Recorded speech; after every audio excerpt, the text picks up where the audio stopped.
Thank you so much for having me, and I want to repeat Aram's gratitude to IDC for putting together such a great panel. I'm actually going to go beyond my mandate a little bit and just add a little bit to what Aram said based on my recent trip to Artsakh.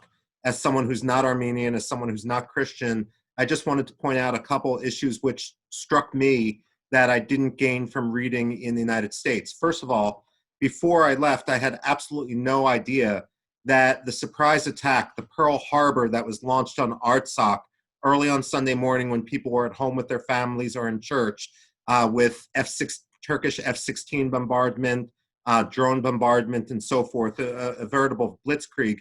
It happened on the 100th anniversary of the 1920 Turkish invasion of the independent Republic of Armenia.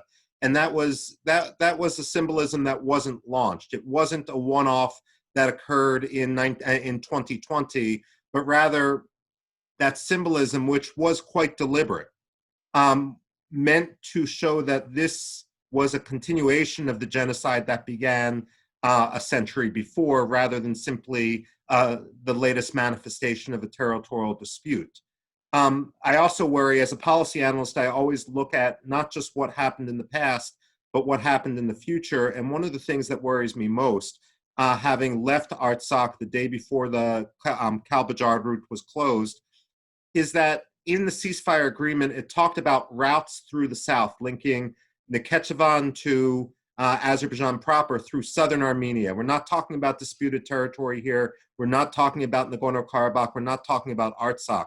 What we're talking about is a route through which Turkey can transport its troops to Azerbaijan and further afield. What I worry about, and this is picking up what we've seen in Iraq and Syria as we look to a broader strategy, is what happens if you have a situation in which a Turkish truck driver is killed along the route by a sniper. That sniper, frankly, could just as easily, if passed as precedent, have been a Turkish sniper trying to create a casus belli as anyone else. Is Turkey going to start demanding buffer zones? Are they going to have compliant diplomats like we saw inside northeastern Syria in the State Department say, hey, look, this buffer zone is legitimate, we got to counter terrorism, and suddenly Turkey makes a land grab in southern Armenia, or by cutting off Armenia's only international border that isn't subject to a blockade, tighten the blockade, tighten the noose around independent Armenia. Lastly, I'm scared to death about what I heard at the victory parade last week, when Erdogan talked about and thanked the Islamic Army of the Caucasus, when Aliyev talked about how Yerevan, the capital of Armenia, and Lake Sevan were occupied Azeri territory, not a legitimate state, but simply something else on the list to be reconquered. The fact of the matter is, we're at the end of the beginning, not the beginning of the end. And the sort of moral equivalence which Aram talked about in terms of the US government is simply going to make things worse. As we move forward, and I will shift to Iraq in a moment, as we shift forward, we're going to have a problem with Section 907, which is of the Freedom Support Act, which has cut off in the past military assistance to Azerbaijan.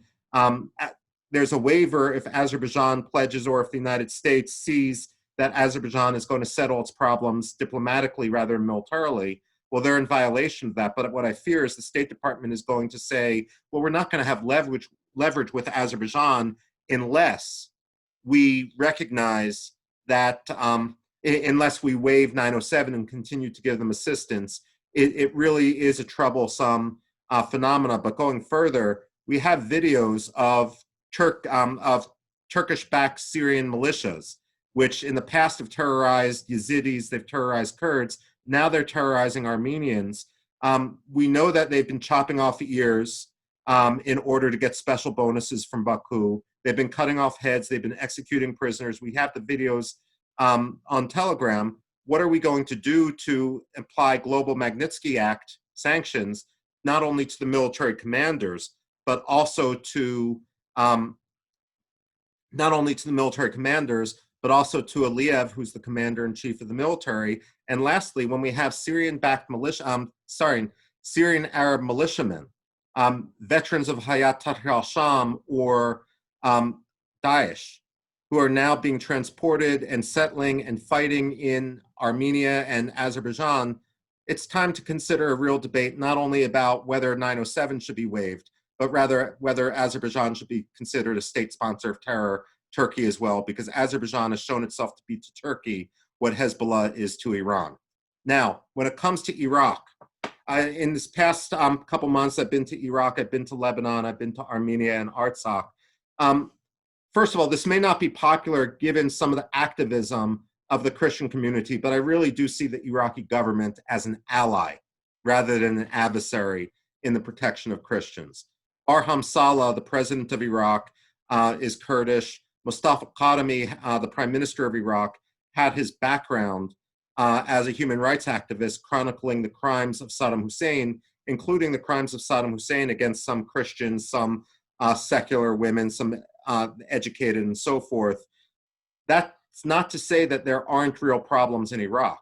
There are with some of the Iranian-backed militias. Not every Iranian-backed militia, however, not every Shiite militia is an Iranian-backed militia, and it's important to differentiate. It's important to recognize that the leadership in Najaf, Grand Ayatollah Ali Sistani, is not the same as Ali Khamenei, and is much more willing to not only carry out dialogue with Christians, but actually put some policy sincerity behind what we see with regard to the Shia clergy.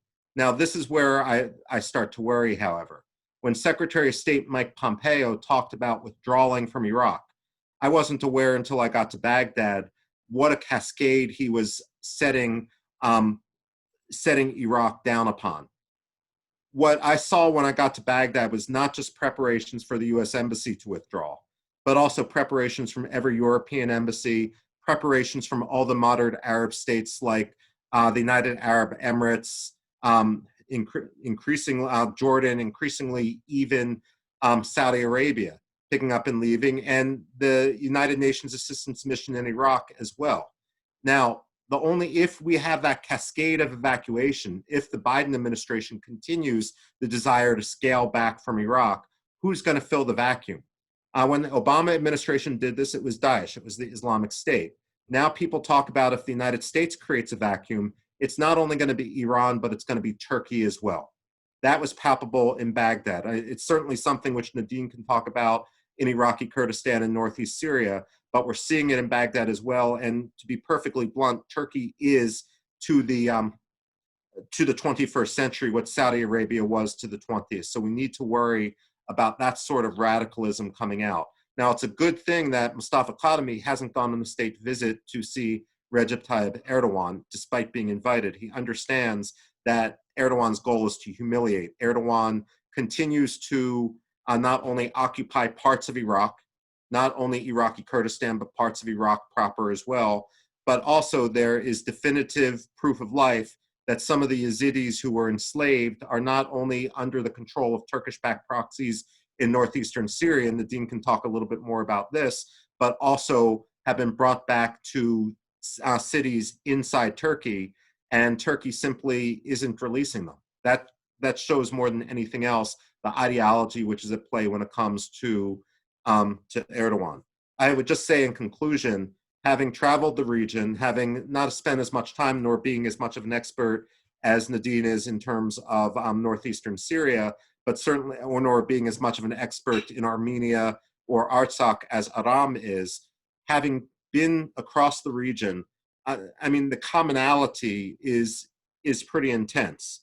The commonality of the threat that's posed by Turkey and Turkey's ideology. One of the biggest problems we have now is not only stovepiping among various diaspora communities, which is one of the reasons why In Defense of Christians is so valuable by bringing all different people, all different interests and expertises together.